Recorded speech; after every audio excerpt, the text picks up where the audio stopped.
Tu te casses sur Mars. Et tu montres cette carte d'identité au nom de Brubaker au comptoir du Hilton. C'est aussi simple que ça. Fais ce que je te dis de faire, et on plantera ce sale fumier qui nous a baisés, toi et moi. Je m'en remets à toi, mon vieux. Ne me laisse pas tomber. Tu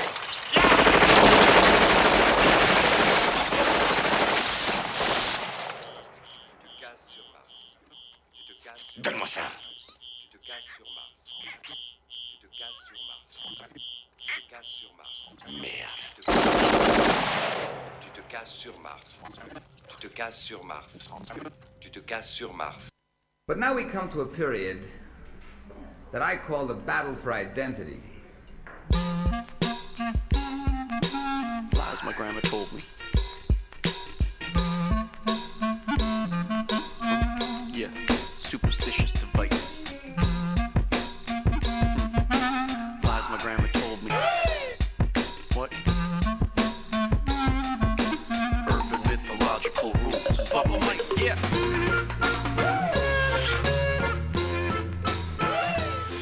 Salut les kids et bienvenue dans En attendant Godard, saison 16, épisode 14. Cette semaine, émission boucle, spéculation et fuir son passé. Avec le temps va, tout s'en va. On oublie les passions et on oublie les voix qui vous disaient tout bas les mots les pauvres gens. Ne rentrez pas trop tard et surtout, ne prenez pas froid. Eh oui, vous êtes bien dans En attendant Godard, l'émission de cinéma qui est mieux que les autres. Et donc, vous l'aurez peut-être compris via cette citation d'une chanson de Léo Ferré, Avec le temps. Donc, nous allons parler de passé et de voyage à l'occasion de la sortie en Blu-ray chez Spectrum Film de The Girl Who Leapt Through Time de Nobuhiko Obayashi. Et ensuite, nous parlerons du film d'animation français Mars Express réalisé par Jérémy Perrin. Et pour parler de ce jeu programme autour de cette table, il y a bien évidemment la fine fleur de la critique du Grand Ouest. Il y a le docteur Erwan. Bonsoir docteur. Bonsoir.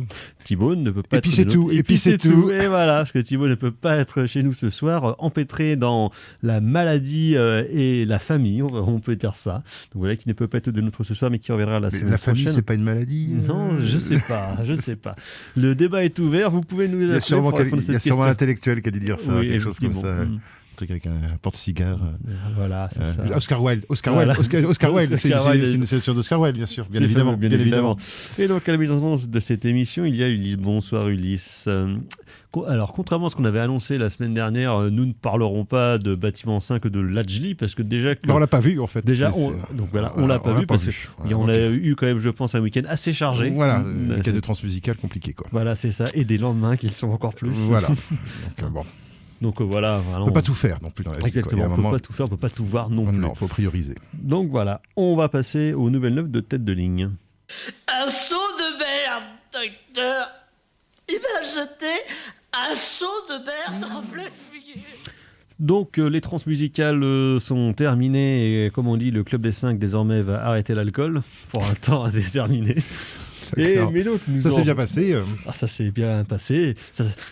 Ça s'est passé déjà. Nous y étions, mais pas aux mêmes endroits. Non, exactement. Moi, j'étais dans les espaces VIP. C'est ça. Voilà, la foule, avec mes amis du Gotha. Exactement. Et toi, tu traînais avec les logs du les traînes lattes. Avec les traînes savates dans des rades, dans les rues la nuit, sous la pluie, à des after pas possible. Voilà. Avoir des groupes de musique approximative. Exactement, comme si on avait encore 20 ans, mais sauf que le corps n'a plus 20 ans. Mais non, c'est là qu'on s'en rend compte. Mon Dieu, c'est bien terrible, un samedi bien déplorable. Ouais. Mais bref, du coup, maintenant nous avons le temps pour retourner au cinéma, car il y a des choses qui se passent.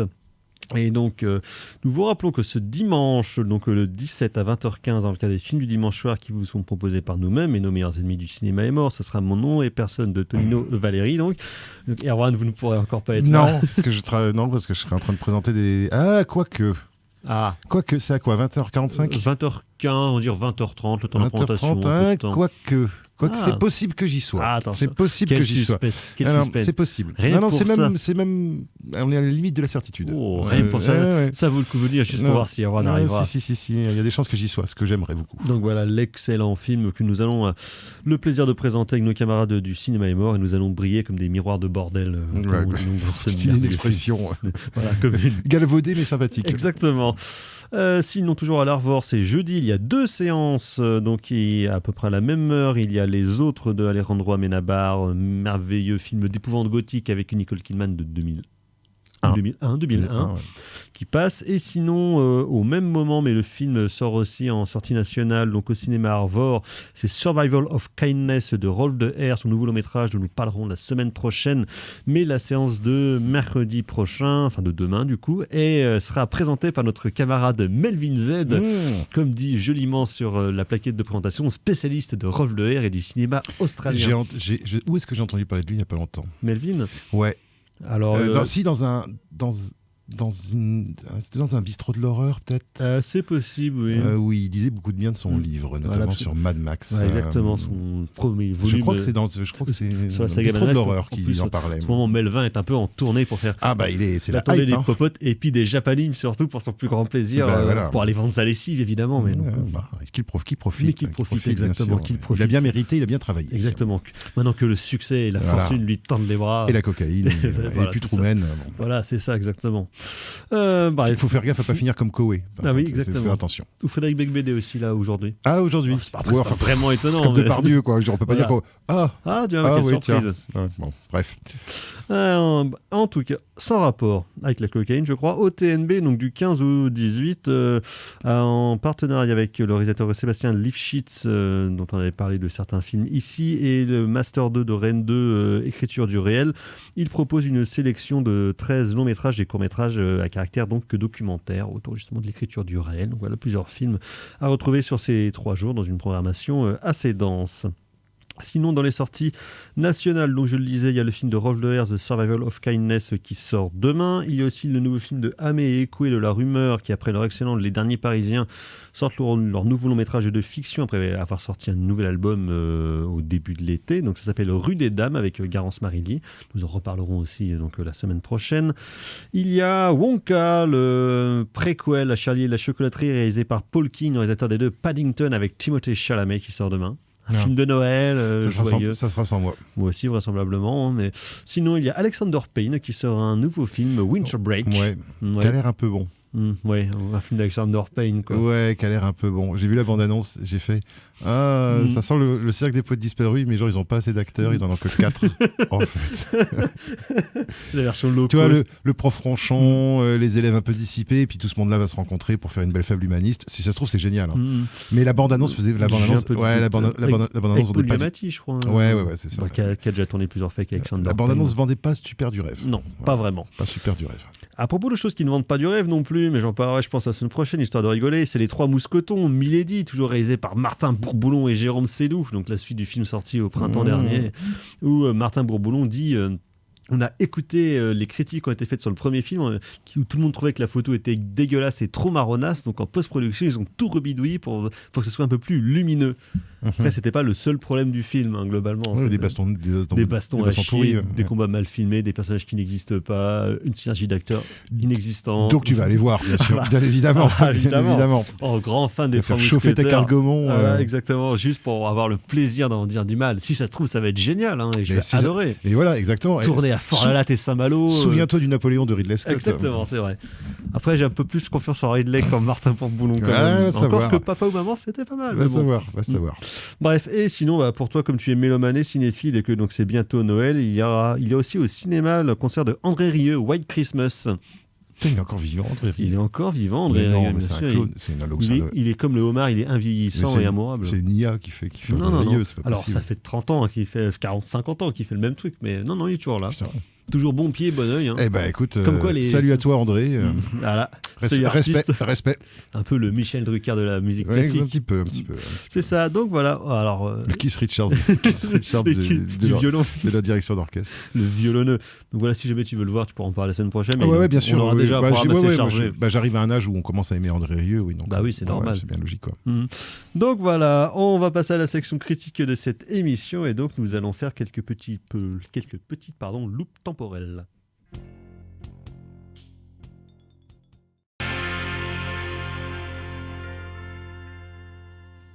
En attendant Godard sur Syllab, et donc c'était les Ramones bien évidemment avec leur reprise des Rolling Stones Out of Time. Et donc de temps, il va en être question à l'occasion de la sortie chez Spectrum Film d'un film de Nobuhiko Kobayashi, donc The Girl Who Lived Through Time. Kobayashi. Oui. Kobayashi. Kobayashi. C'est Obayashi, c'est pas. Obayashi. Ah bah moi pour moi c'est Obayashi. Exactement, c'est Obayashi. Kobayashi, c'est le méchant dans Usual Suspect. Mais...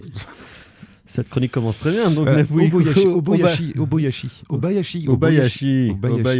d'accord. Donc, The Girl Who Leaps Through Time, connu aussi sous le nom de The Girl Who Conquered Time, qui est donc un film de 1983, basé sur un livre de Yasutaka Tsutsui, qui a été traduit en français sous le titre de La Traversée du Temps, et qui est un film qui est un livre qui du coup a connu plusieurs adaptations bien ce qui me au cinéma, à la télé, et notamment dans un film d'animation de 2006 de Osada. Voilà, c'est bien. Exactement. Parce qu'en regardant le film, je me suis dit, ça me fait vachement penser. C'est marrant, mais cette histoire ça me rappelle quelque chose, cette histoire. Voilà. Donc effectivement, merci de cette confirmation. Je vous le confirme. Et donc, c'est un film qui raconte l'histoire d'une jeune fille incarnée par l'idole, enfin donc l'actrice Tomoya Harada, qui donc un soir, alors qu'ils sont en sortie scolaire, rencontre un jeune homme alors qu'il regarde les étoiles, il rentre tout ça à l'école. Il se passe un jour vers la fin de l'année, c'est la fin des cours, elle range le labo de chimie et là elle respire par accident un produit qui sent la lavande. Ouais. Elle tombe dans les pommes, elle se réveille, elle se dit oh machin, bon, elle est tombée, c'est bon, ça va. Et en fait après elle va revivre la même journée, à chaque fois qu'elle se réveille, en fait... Il y a des bugs, en fait, voilà, c'est plus qu'il y a des bugs dans son... Il commence à y avoir des bugs... Dans le déroulement chronologique du temps, voilà, qui sont au début assez courts et qui deviennent beaucoup plus longs par la suite, voilà, exactement. À l'échelle d'une journée. Donc, je ne sais pas si c'est le livre ou le film qui aurait inspiré Harold Ramis quand il fait Un jour sans fin, mais il y a clairement des résonances. Il y a un moment, effectivement, la partie centrale du film, il y a un côté Un jour sans fin. Voilà, sur un personnage qui revit la même journée, qui du coup peut prévoir les réactions des uns et des autres, avoir des variations, justement, et avoir des réactions différentes selon même elle, ses propres réactions et ce qu'elle sait donc du futur à venir, on va dire, en tout cas du futur de la journée. Et donc c'est un film que Obayashi réalise donc au début des années 80 à la suite de son film totalement starbé, taré, House ou Ozu, donc comme on l'appelle, film qui visuellement et narrativement est assez foufou, on peut le dire. Film perturbant. Gentiment perturbant, mais perturbant néanmoins. Film fascinant, film perturbant, film totalement taré qui en termes d'expérimentation visuelle, de montage, de collage, de surimpression, de bordel narratif, et un film absolument incroyable qui a connu une restauration d'ailleurs il y a récemment, très récemment, qui était repassé dans quelques salles en France. Et donc là le film ressort chez Spectrum Film, et il y a une vidéo il y a quelques mois dans le ciné-club de Monsieur Bobine sur les chroniques adolescentes justement de Obayashi, on va dire ces films post-house justement, où qui pourrait sembler être des films de commande et où il va traiter plus ou moins des mêmes thématiques, en tout cas autour de la question des adolescents et des atermoiements de l'adolescence, dont ce film-là serait justement, on va dire, un des symboles, où par le prisme donc de ce personnage-là, plus que finalement l'histoire des paradoxes temporels ou des imbrications temporelles au bordéliques, ce qui va l'intéresser, c'est plus l'embryon et la création d'une histoire d'amour et d'un sentiment amoureux chez une jeune fille par le prisme de la répétition. Docteur. Ouais, alors moi moi j'avoue que je confesse que c'est un réalisateur que je connais pas très bien. J'avoue que moi je l'ai un peu découvert avec House. C'est le deuxième que je vois. À part House, finalement, les films ont été, je trouve, assez peu commentés ou bien exploités en France. Je pense qu'il y a vraiment une carrière à découvrir, parce que c'est vrai que quand tu regardes son cinéma, tu vois bien comment est-ce qu'il s'inscrit justement dans l'espèce de mouvement cyber un peu qui va aboutir, qui va amener à Tetsuo et à tout ça, toute cette espèce de même si lui le fait dans des pistes un petit peu différentes. Alors c'est assez marrant parce que c'est un même univers, enfin pas univers, mais peut-être même mode de pensée des cinéastes de la fin des années 70, c'est ça, années 80 qui sont plus jeunes, où ça hésite pas trop, en fait. Ça hésite pas trop à partir dans des trucs, quitte à aller justement vers le kitsch parfois, à la limite de la faute de goût, en fait. Mais moi je trouve, et j'avais ressenti ça avec un côté punk, un côté plus assez vénère. Mais j'avais déjà ressenti ça un peu dans House, c'est-à-dire qu'il y a des moments où tu sais pas trop si c'est du premier degré, du second degré. Et là, en fait, de voir ce film-là, ça confirme qu'en fait, c'est, à mon avis, essentiellement quand même vachement premier degré. C'est-à-dire que il reprend, en fait, déjà dans House, il y avait déjà notamment dans la première partie du film, il y avait des côtés très mélo flamboyants, mélo classiques japonais en fait. Et là, on retrouve complètement ça, mais de manière vraiment étendue quoi, dans ce film-là. C'est-à-dire que ça se passe dans un Japon, mais qui est un Japon qui est étrange, qui est un Japon qui est une espèce de Japon anachronique. C'est-à-dire que ça a l'air ça se passe normalement dans les années 80. C'est censé se passer à l'époque contemporaine. Mais ça pourrait se passer tout juste après-guerre. Mais voilà, tout est filmé dans des quartiers avec des maisons en bois. Tu vois quasiment pas. C'est la campagne. Ouais, voilà. Et alors en plus de ça, il utilise en fait notamment dans la toute première scène du film, qui est tournée en noir et blanc en 4/3, il utilise en fait très belle, hein. des formats et des comment dire et une ambiance qui est plutôt une ambiance de film des années 30-40 en fait quoi, de films grand public, 30-40 de mélo en fait. Et c'est marrant parce qu'en fait en regardant le film, même si c'est pas du tout la même chose, j'ai pensé un peu à Millennium Actress en fait. Oui. Ce côté prendre des gimmicks en fait, parce qu'il y a de la comédie musicale. Il y a d'ailleurs un super générique de fin où il rejoue les scènes, les plans qu'on a vus dans le film, mais que en comédie musicale.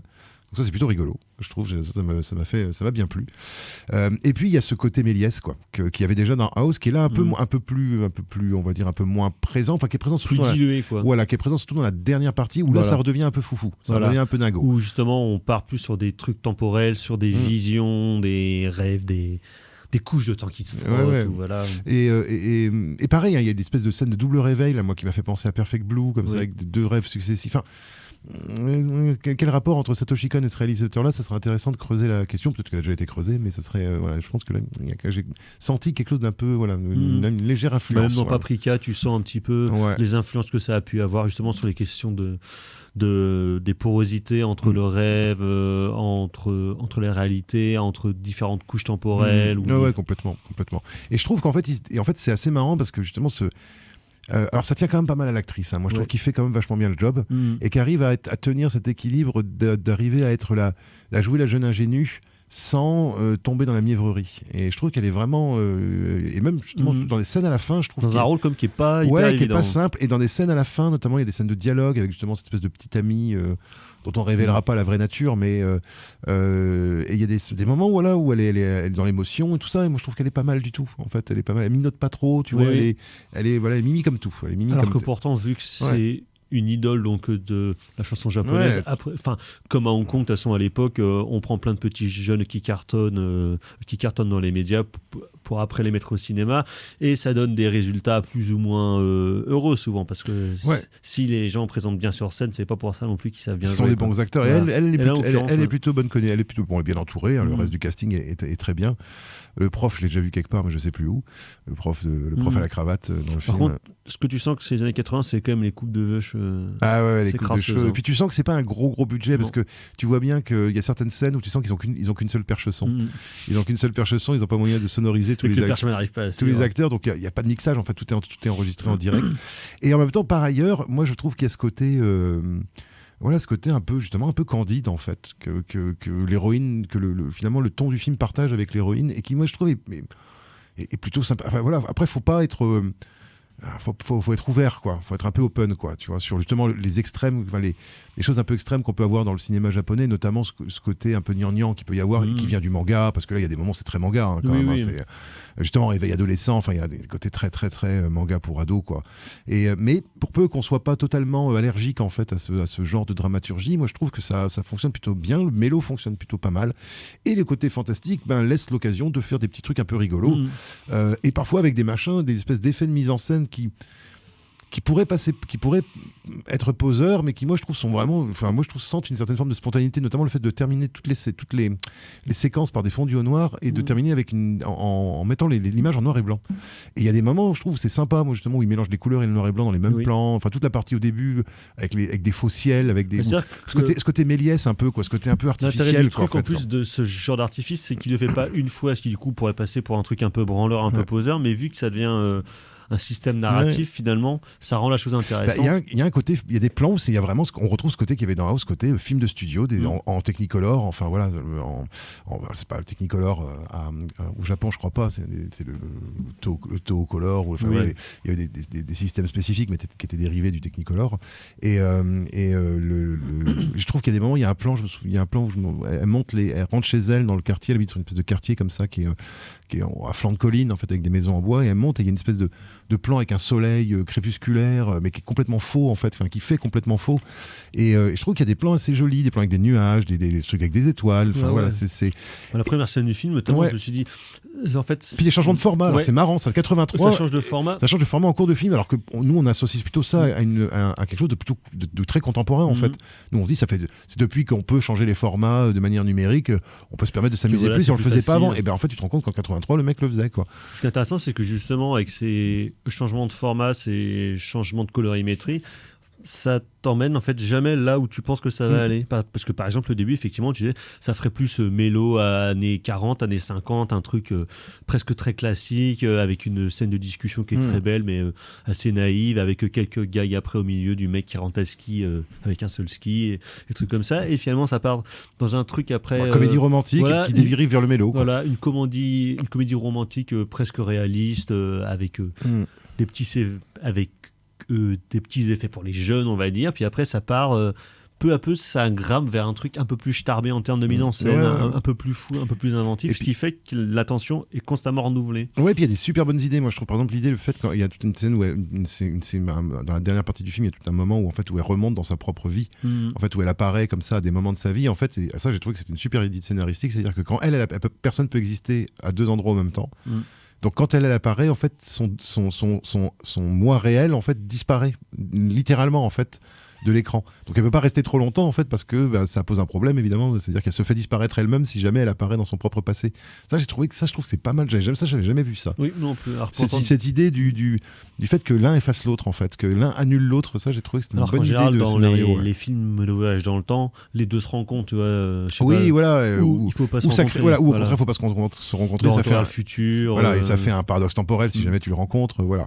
Mais je t'efface petit à petit en jouant de la guitare sur du Chuck Berry. Voilà, exactement. Et là, je trouve que c'est intéressant parce que c'est vraiment très automatique et elle comprend vite le système en fait. Elle comprend que c'est pas gravissime. Oui, en plus, elle est pas con. Voilà. Enfin, dire que... Ah bah oui, c'est pas du tout un personnage qui est stupide. C'est un personnage qui non, puis qui est très bien. Moi, je trouve que l'actrice fait vraiment très bien le boulot. Voilà, elle arrive à être mimi comme tout, puis touchante quand il faut l'être, quoi, tu vois. Et moi le film est plus calme quoi que Ozu. Quoi. C'est moins directement surprenant que Ozu. Et je pense que c'est plus facile à voir quand on a vu Ozu en fait, parce que Ozu place la barre quand même assez haut. Oui, du coup. Donc c'est vrai qu'après on voit. Après t'as un boulevard pour à peu près voir. C'est pas une version light, c'est une version où je trouve que l'histoire, en fait, le scénar est plus creusé. Moi, j'ai trouvé que ça. Et tu sens que c'est une adaptation d'un bouquin, voilà, que c'est un peu moins plus carré. C'est un peu moins parc d'attraction en fait que House, qui est vraiment un film à la limite de l'expérimental. Mais ça montre aussi en même temps l'intelligence de la production japonaise et puis de Bayashi de pouvoir s'intégrer dans un système de studio, dans un truc qui est un peu plus normé, tout en gardant son identité et ce qu'il faisait en fait c'est spécificité de mise en scène. Il y a des super plans de traversée de rue en photo avec juste des photogrammes comme ça, avec un côté justement alors un peu clipesque en fait, et comme c'est un réalisateur de pub, mais il y a des trucs un peu clipesques à certains moments. Il y a le début des années 80 en fait, tu sens bien l'ambiance qu'il y avait dans le cinéma américain et puis dans le cinéma japonais, comme c'est les deux gros pôles de production de pub et puis de clips de toute façon de l'époque. Il y a un petit de films musicaux. Il y a un petit hommage. Alors moi j'ai trouvé qu'il y avait un petit hommage au Giallo à un moment donné. Il y a cette scène, alors d'ailleurs qui est rattachée pas vraiment à quelque chose en fait dans le film, bonus. Qui est un peu gratuite, mais qui est pas désagréable, où elle marche dans la rue, puis elle entend des pas derrière elle, et puis il arrive des trucs. Oui, t'attends presque quand t'entends la musique des Gobelins. Ouais, il y a un petit côté avec une caméra à la place du tueur et tout. Là je sais pas si c'est du tout un hommage à ça ou si c'est un hommage si c'est une référence à autre chose, mais ça a un petit côté gialesque. Il y a eu un petit moment de gialesque comme ça. Il y avait ça déjà dans House. De toute façon, tu sens que en termes visuels, de toute façon, c'est les films de Bava, le côté un peu grandiloquent de la photo. Tu sens que c'est un truc qui le. Et voilà. Et tout ça avec de la comédie musicale qui est plutôt sympathique. Il y a une idole. Hein. Il faut bien la faire chanter. Ouais. Mais c'est pas elle qui initie. C'est ça intéressant que c'est pas elle qui initie la chanson. C'est le gars en fait, et peut-être que le gars c'est une idole aussi, je sais pas, mais c'est je connais pas assez bien ce milieu-là. Ma connaissance du monde des idoles. Ouais, moi aussi. c'est se pas mon... limite à Perfect Blue. Voilà, se limite exactement à Perfect Blue, quoi. Donc c'est vrai que je peux pas dire que je peux pas vraiment. Voilà, excusez-nous, hein, les gens qui savent, les sachants, n'est-ce pas Les otaku nous. Voilà, excusez-nous, on est nuls là-dessus, mais ça nous a pas. Enfin, moi, ça m'a pas empêché de trouver le film tout à fait agréable à regarder, avec des côtés super kitschouilles à certains moments, super 83, quoi, avec des détourages, sur fond bleu, mais c'est mimi en fait. Il y a presque un côté découpage enfantin. Enfin, à certains moments, il y a presque et je trouve que pour un film qui parle justement de la transition de l'enfance vers l'âge adulte, c'est pas incohérent. Ouais, parce que les effets spéciaux ou les effets visuels, effectivement, font plus penser à des collages des années 40-50 aussi, justement, comme ce rapport avec le mélo, finalement. Oui, Méliès. Oui, voilà. Il y a un côté très le côté fabrique, les films de Zeman, tu vois. Très volonté, enfin très archaïque, mais je pense que c'est ce qu'il aime en fait. C'est à la fois une volonté artistique, mais qui s'accorde, on va dire, avec peut-être des contraintes budgétaires. Oui, peut-être il y a ça aussi, hein, peut-être, c'est bien possible. Parce qu'on sait très bien de toute façon que le cinéma asiatique, de manière générale, à l'époque, n'a clairement pas les moyens c'est pas Hollywood, cinéma américain. Et puis surtout ce genre de film-là, c'est clairement pas Hollywood. Quoi. Autant Schroeder qui avait genre plein de thunes quand il fait Zoo, les gars de la montagne magique, où là aussi il y a plein d'effets qui sont un peu datés, on va dire, et qui pourtant fonctionnent. Mais qui sont toujours... En fait, c'est ça que j'aime bien. Qui est sorti récemment en Blu-ray d'ailleurs chez HK. Mais ce que j'aime bien en fait, c'est que ça, c'est le genre de film, c'est des films qui reposent quand même vachement sur la suspension d'incrédulité. C'est-à-dire que si t'as la suspension d'incrédulité fastoche, tu rentres, mais par contre si t'es vraiment dans le côté droit, enfin voilà, il y a un fort accord, photoréaliste, fort accord, machin, bon c'est sûr, faut pas regarder ce film-là parce que vous allez trouver ça pas bien, enfin ça va pas vous c'est plaire. de l'onirisme en fait, donc du coup forcément en gros, tu as un pacte avec le spectateur où exactement, dès le début, exactement. Tu te dis, voilà. Et c'est ça le truc, c'est que t'es dans le fantastique, t'as la frontière. C'est pour ça que moi je conseille de voir Ozu d'abord, parce qu'en fait Ozu c'est le test. C'est-à-dire que si vous aimez pas Ozu, il y a de peu de chances que vous aimiez les autres films, quoi. Mais par contre, si Ozu vous a... C'est quand même bizarre de dire que Ozu est le meilleur film d'introduction, alors que c'est quand même. Après, moi j'aime beaucoup. Hein. Oui, mais parfois.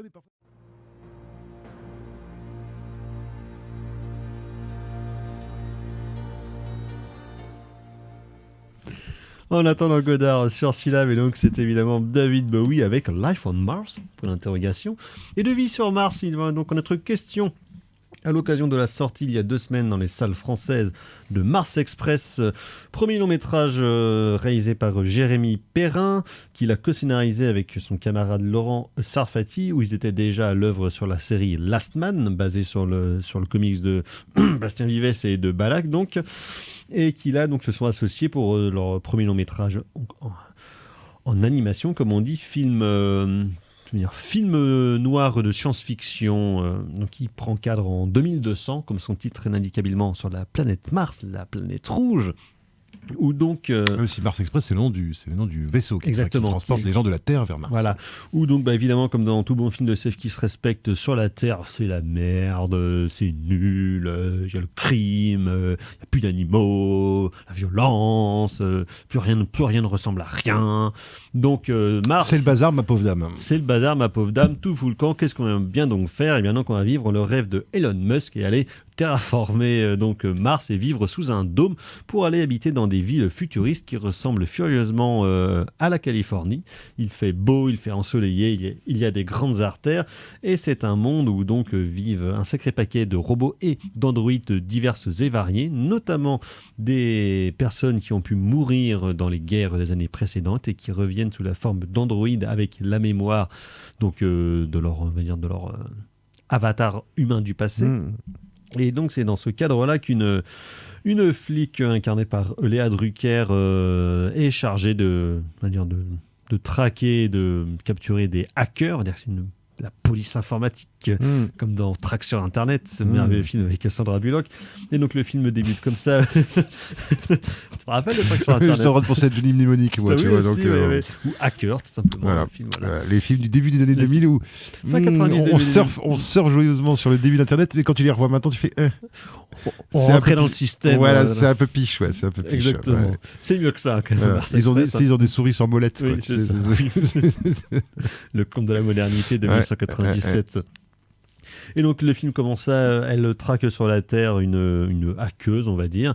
Il la ramène sur Mars pataquès imbroglio bureaucratique, le hacker est libéré et donc elle va Enfin, être... piratage. Oui, Pour moi, piratage. piratage, fait aider par des gens. N'ayons pas peur des mots, piratage. Et donc elle va devoir, une autre enquête va lui être confiée sur une jeune étudiante qui a été butée par on ne sait quel mystère. Et donc évidemment sur ce crime assez classique va se dérouler et va se révéler une affaire beaucoup plus politico-économique via un consortium de gros bâtards. Et donc évidemment elle va essayer de mettre à jour, d'autant que évidemment ce sont des gens qu'elle connaît et qu'en plus elle va devoir combattre son alcoolisme. Bref, la vie c'est pas simple. Ça fait beaucoup, ouais. Et effectivement, comme je disais, donc pur canevas de roman noir et puis de film noir, personnage hard-boiled qui est, on va dire, dans une grande ville dont elle doit traîner avec toutes les arcanes, tous les rebondissements, on va dire. Et puis qui va du bas vers, enfin qui navigue entre le bas et le haut, voilà, en fait, entre les bas-fonds puis les hautes sphères, les bas-fonds et les hautes sphères, de finance, de l'industrie. Et elle est détective privée, de toute façon, dans son boulot. Donc, voilà, exactement, c'est une privée. Et donc sur ce pur canevas de film noir, on a en plus par-dessus un pur décorum de SF qui, je trouve, est absolument... De SF asimovien, en fait. Merveilleusement géré, parce qu'à la fois, donc, effectivement, sur Asimov, ça pose les questions sur l'android et les 3 lois de la robotique donc de Asimov, dans un décorum de SF qui est absolument merveilleusement géré, avec plein de détails techniques, plein de détails, on va dire, de cohérence de l'univers carrément. Qui sont hyper bien amenés et qui surtout n'ont pas besoin de justification narrative ou bien scientifique pour fonctionner. En gros, c'est donné dès le début que l'univers fonctionne de telle manière qu'on va apprendre au fur et à mesure à avoir de plus en plus de technologies différentes, de personnages, mais c'est donné pour acquis, donc il n'y aura pas besoin d'avoir, une surlourdeur narrative ou bien explicative pour dire que cet univers fonctionne. Il fonctionne et c'est comme ça et c'est tout. Bref, c'est l'anti... Christopher Nolan pour le coup en termes scientifiques ou en termes et c'est beaucoup plus proche justement de la littérature de SF des années 50-60 en fait, c'est-à-dire avec des univers où tu tombes dedans. Voilà. Et en fait, il faut 150 pages pour comprendre à peu près comment ça fonctionne, quoi. Asimov, tu regardes chez Kadik, voilà. Enfin, sur vraiment, c'est sur la grande vague de SF des années 60-70. Des gens comme ça, quoi. Et ça, ça, moi, je trouve que c'est très agréable, en fait. C'est-à-dire que, tu vois, on a parlé un petit peu de prod française ces dernières semaines, tu vois, de Vincent doit mourir, notamment. Bon, je trouve qu'on voit quand même la différence, quoi, quand il y a des gens qui ont un peu travaillé leur scénar, quoi, quand même, quoi. Tu vois, qui se repose pas uniquement sur un concept, en fait. Et moi je trouve que voilà, c'était un peu le problème de Vincent doit mourir, même si le film avait par ailleurs des qualités, mais je trouvais comme sur le plan scénaristique c'était un peu léger. Là au contraire, j'avoue qu'en 1h25 j'ai été correctement nourri, je dois dire, parce que le film est court mais par contre extrêmement dense. Ouais, c'est quand même bourré de justement de trucs, parce qu'il y a les robots, il y a les humains et il y a des espèces de protoplasmes de plus ou moins grande taille, qui sont robots organiques. Voilà, qui sont des trucs organiques et qui servent plus ou moins de conseiller ou de conseiller d'éminence grise en fait aux puissants pour leur conseiller de faire des choses. Comme aussi des IA remplaçaient voilà, c'est ça. Les consultants en consulting. Et alors ce que j'ai bien aimé, c'est qu'il y a vraiment un côté pragmatique. Voilà, moi c'est ça que j'ai bien aimé, c'est que c'est pas juste un monde qui fonctionne comme ça en surface, c'est un monde où tu vois les implications. Il y a une logique. Ouais, notamment par exemple, il y a un truc moi que j'ai beaucoup aimé, c'est les dialogues télépathiques. Oui. C'est-à-dire qu'en fait, les personnages ont des puces dans la tête qui leur permettent de dialoguer sans avoir des appareils téléphoniques ou autres. Et en fait, du coup, il y a des scènes où les personnages font des trucs et ils sont en train de se parler en même temps. Alors, c'est un peu surprenant au départ, parce qu'au départ, tu te dis, mais qu'est-ce qui se passe ? Il y a un problème de synchro labial. Voilà, et en fait, au bout très très rapidement, tu comprends comment ça fonctionne, en fait. Et justement, ça t'est pas expliqué. Ça t'est pas expliqué, c'est-à-dire c'est toi qui déduis en fait du film. Qui sont plus dans la tête, mais c'est pas dit que ils ont tous une laisse dans le cul, quoi. Exactement. Et je trouve qu'il y a plein de trucs, justement sur les robots, alors qu'ils peuvent pas frapper les humains, mais il y a une possibilité de les débrider, de débrider finalement, pour leur rendre une liberté de conscience et d'action. Et du coup, ils font n'importe quoi. Alors ça c'est très bien, moi j'ai trouvé ça très bien, le fait que tu as des robots, si tu leur offres la liberté, il y a un moment où il y a un personnage qui dit les robots quand tu les alors comment il s'appelle ça, tu sais pas, il les décompresse, il les déboulonne, enfin ils ont un terme pour ça. Déplombage. Exactement. Merci beaucoup. Il les déplombe et en fait les gars ils picolent, ils passent leur temps à baiser ou alors ils partent dans des trucs mystiques. Et d'ailleurs il y a la baisse télépathique. Et il y a tout un truc justement là-dessus sur la religion, parce que on va pas trop révéler, mais il y a il y a une sorte de complot, quoi. Et le complot, une des parties du complot, c'est d'implanter dans les robots en fait des croyances en fait qui en fait vont se révéler potentiellement nocifs pour eux, quoi. Et je trouve que voilà, il y a plein de trucs qui font le compagnon de la fliquette, voilà, qui est un ancien soldat mort au combat, qui a des problèmes avec son ex-femme, voilà, qui a des problèmes de violence et tout ça, enfin voilà, qui est donc mi-humain, mi-androïde, enfin voilà, c'est un super personnage, moi je trouve, voilà, qui est bien complexe, qui est voilà. Et puis voilà, et puis t'as ce monde, et t'as plein de petits gags, quoi, sympatoches, quoi, moi je trouve, sur les robots, justement, t'as plein de trucs en arrière-plan, voilà, et t'as beaucoup à regarder, quoi. Ça, c'est un truc qui est pas mal, hein. Il y a notamment une parade des robots à la fin, que moi que j'ai trouvé très sympa, moi, que j'ai trouvé très très sympa, et bien... Ouais, et puis sympa, quoi. C'est-à-dire que il y a pas forcément de la grosse scène de destruction, mais il y a... Alors moi, c'est aussi un truc... Les scènes d'action, exactement. Les scènes d'action sont super bien découpées. Une scène de poursuite en bagnole, ouais, notamment. qui est super, franchement. Où il y a plein de détails qui sont ultra malins aussi sur le décorum et puis l'univers. C'est-à-dire que, en gros, une bagnole se crache, et pour que la zone soit délimitée, comme on est dans un univers qui est entièrement fabriqué, parce que entièrement automatisé. Hein. Voilà, parce que c'est sous un dôme. Il y aura les carrés sur la route, en fait, qui vont s'apparaître directement pour éviter. Puis t'as un robot réparateur, et du coup ça devient un enjeu de suspense, puisque les personnages sont coincés dans la bagnole.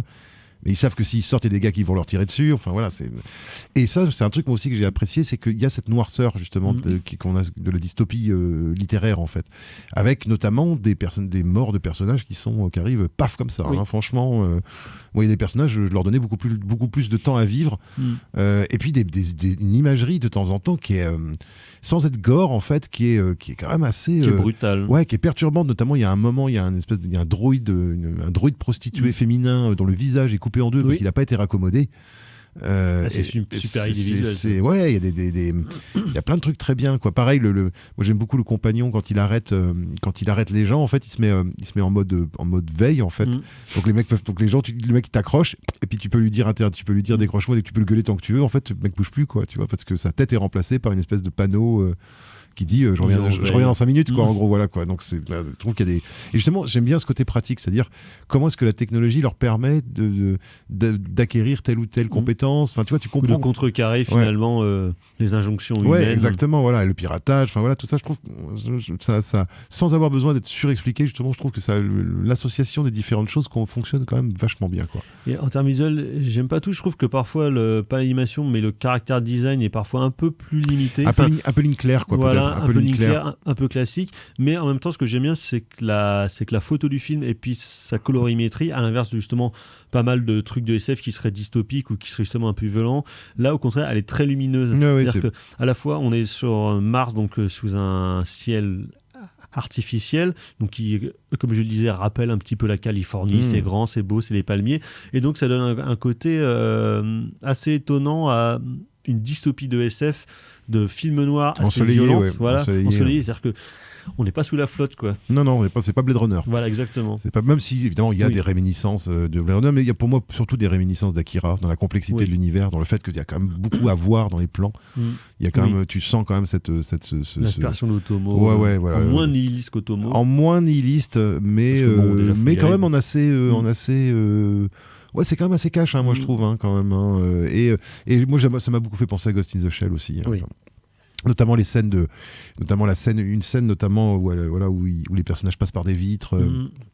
Avec une manif en dessous, enfin voilà, où là justement c'est presque un mélange Otomo, Ghost in the Shell, Akira, en fait, avec des éléments pris dans ces deux films pour essayer de faire une espèce d'hybride, mais qui fonctionne plutôt. Ce qui est intelligent, c'est que les références sont presque évidentes et pourtant elles ne phagocytent pas le récit ou bien le style visuel du film. Complètement. Alors qu'à ce côté 80 hein, quand même, hein, qu'à ce côté justement anime japonaise des années 80. D'ailleurs, je me suis demandé si le titre du film avait à voir avec cette série dont j'ai bouffé le nom, qui était un spin-off de Albator, que moi j'ai vu quand j'étais gamin, et qui se passait dans un train, justement, qui était un truc western, qui se passait dans un train spatial, et c'était très western, c'était avec un des personnages secondaires d'Albator. Albator, c'était plus film de c'était plus pirate, et là c'était plus western. Les pirates de l'espace. Voilà, et là c'était plus western, et je sais plus, et ça s'appelait quelque chose Transexpress 99, je sais plus le titre en français. Là, je l'ai bouffé le titre en français, j'ai pas pris le temps d'aller rechercher ça. Mais ça m'a fait penser un petit peu à ça, donc je me suis demandé si ça avait un lien parce que tu retrouves un peu ce look justement, ce look 80s que moi j'aimais bien justement dans Albator et Oui, tout ça. justement, le côté ligne claire, le côté plus, exactement. des caractères bien définis. Alors après, avec aussi quand même, moi je trouve des moments, justement des moments un petit peu, Satoshi Kon justement. Moi j'ai trouvé avec notamment cette violence qui surgit comme ça et Et sur Paranoid Agent, il y avait ça. Et ce truc sur la déformation sur les robots où tu leur appuies sur le ventre et puis il y a un cœur qui apparaît, enfin tu vois un cœur mécanique, enfin informatique quoi qui apparaît. Il y a des trucs assez un peu organiques justement il y a des super bonnes idées de plans. Par exemple, il y a un plan où le personnage du flic hologramme C'est génial, ça. il se met à pleurer. Et en fait, comme son visage, c'est un hologramme, il s'essuie avec ses mains qui sont réelles, il essuie ses larmes sur son visage, mais comme son visage est un hologramme, en fait, ses mains s'enfoncent à l'intérieur de son visage. Ça, je trouve ça vachement bien, moi, comme...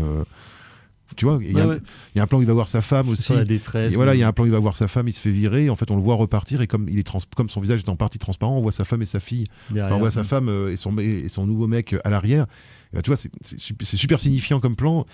Et c'est cohérent en fait avec tu comprends pourquoi c'est pas juste un truc gratuit quoi. Et du coup ça passe pas par le dialogue. Non voilà. T'as pas besoin d'en faire des caisses. T'as des artifices visuels qui en plus te permettent le cinéma d'animation, qui finalement permettent une efficacité narrative.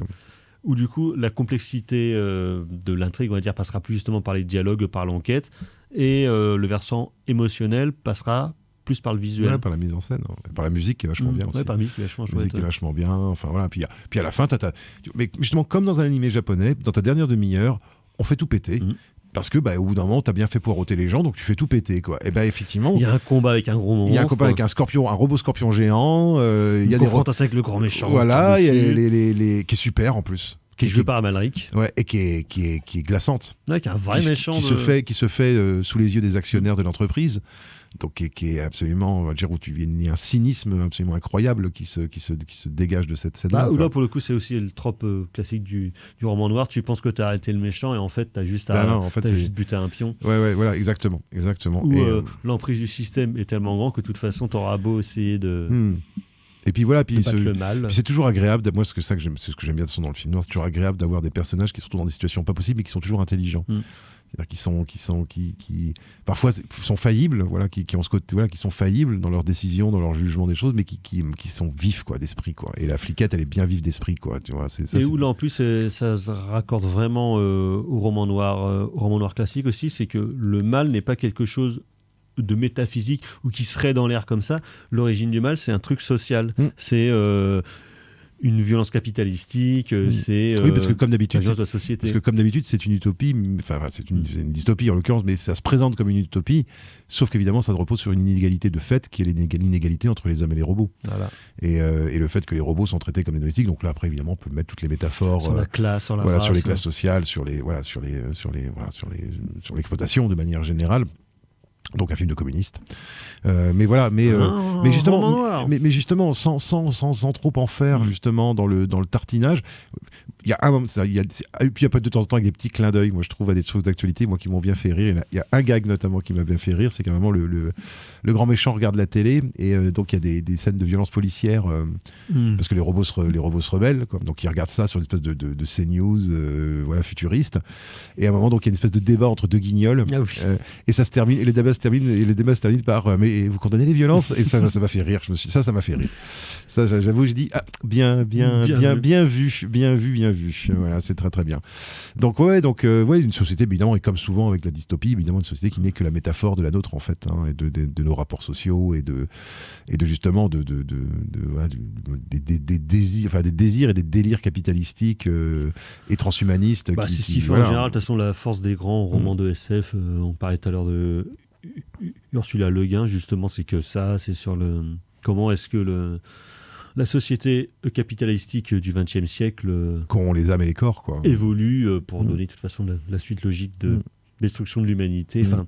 Donc d'abord de la planète et puis après de l'humanité en tant que... Oui, parce que sur Mars, il faut bien préciser que tout est beau, mais c'est presque pire quoi, justement, que sur Terre quoi.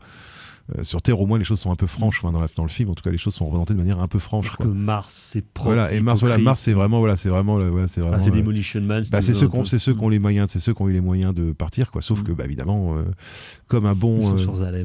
Comme un bon flic, un bon détective privé de Los Angeles, dès qu'on commence à monter dans les collines, et la corruption et le crime sont partout. Le stupre et la luxure, la corruption. Exactement. Et il y a plein de trucs, je trouve, justement, sur le sexe avec les robots, avec où l'un des personnages, qui est une espèce de prof arrogant, a un robot sexuel qui est une espèce de femme dorée avec une corne de licorne. Et on nous explique absolument à aucun moment pourquoi est-ce qu'il a choisi ça. Elle apparaît comme ça. Chacun ses kinks. Et exactement. Et ça, je trouve ça pareil. Mais en fait, à la fin du film, je me suis dit, mais en fait, ils ont presque de quoi faire un univers étendu, quoi. Parce qu'il y a sûrement d'autres histoires à raconter dans ce monde-là, quoi. Tu sens qu'il y a un hors-champ qui est immense. Qui est dingue. Parce qu'on parle aussi d'une planète qui serait peut-être habitable. Voilà, il se passe pas mal et pareil, voilà. Merci, quoi, de nous faire des films d'1h25. 1h15 sans générique, du coup. Merci de nous faire des films qui sont bourrés jusqu'à la gueule et qui durent pas 3 plombes, quoi. Ça, c'est un truc, même si j'ai pas détesté le Scorsese, c'est pas du tout une attaque ad Scorsesam, mais voilà. Mais c'est vrai que moi, j'apprécie aussi, justement, ce que j'aime bien dans l'animation, c'est que j'apprécie quand c'est simple, efficace, et c'est son premier film, à lui. Son premier long métrage. Putain, pour un premier long métrage, je sais pas combien d'années il a passé dessus, mais il a bossé. Ça a bien bossé. Ouais, il a bien bossé. Puis il y a ce côté BD, quoi. Il y a un petit côté Métal Hurlant aussi, moi je trouve, dans ce côté un peu SF-70. Ouais, c'est très mimé. C'est en partie Métal Hurlant, en partie anime japonaise des années 80. Et moi, j'avoue, c'est des univers que j'ai appris à aimer ils arrivent à construire une vraie histoire. C'est-à-dire que c'est à la fois, ça s'inscrit dans un système de référence. Mais c'est pas une copie, en fait. C'est pas juste des bouts de trucs qui sont rassemblés pour faire genre. Il y a une vraie histoire et il y a vraiment c'est pas un film mash-up. Non, il y a vraiment des moments dans le film où je me suis dit, mais qu'est-ce qui va se passer ? Ce qui est pas si courant que ça. Oui, sur un truc que tu pensais être balisé. Exactement. Ça t'amène quand même des points d'intrigue. Et tu retrouves justement un peu ce que tu ressentais quand tu regardais Akira ou Ghost in the Shell, c'est-à-dire, mais mon Dieu, mais qu'est-ce qui va se passer, quoi, là, je ne sais plus, quoi. Je ne sais pas comment ça va évoluer, ce film, quoi. Et je trouve qu'ils arrivent bien. On n'est pas dans les cimes du film d'Otomo, mais non, mais c'est pas du tout honteux. Non. C'est loin d'être honteux. C'est même très bien. Moi, je pense que c'est vraiment une des bonnes surprises. Bonnes surprises de fin d'année, je trouve, moi, personnellement. Donc le film est encore en salle précipitive ou si vous le voulez, parce qu'en plus au cinéma, c'est vrai que c'est vraiment ça pète un peu. Ça de la gueule. Surtout qu'il y a une petite scène dans les dernières minutes, il y a un petit plan 2001 Odyssée de l'espace là qui est mais pareil, tu vois. Et très beau vaisseau spatial aussi. Voilà, très beau. C'est très chouette. Qui ressemble où il y a des références à Alien. Tout ça. Enfin, pareil, tu vois, c'est plein de clins d'œil. Enfin, c'est même pas des clins d'œil, c'est hanté par plein de trucs. Mais ils arrivent à construire à la fois un univers et une histoire à l'intérieur de cet univers, ce qui est quand même pas des moindres. Bravo, bien ouais, les mecs. Donc Mars Express de Jérémy Perrin, encore en salle. On va passer au coup de cœur. Tout à coup, Jean-Michel Mimosé... C'est de la merde. C'est de la merde. Je voudrais que tout le monde s'imprègne. Merde. Tout le monde s'imprègne de cette... C'est vraiment la plus grande merde des merdes. Et coup de cœur alors, docteur, qu'avez-vous aimé Retour des trans. Voilà, moi ça sera un groupe, pour des transmusicales qui, je le confesse, ne m'ont pas emballé plus que ça.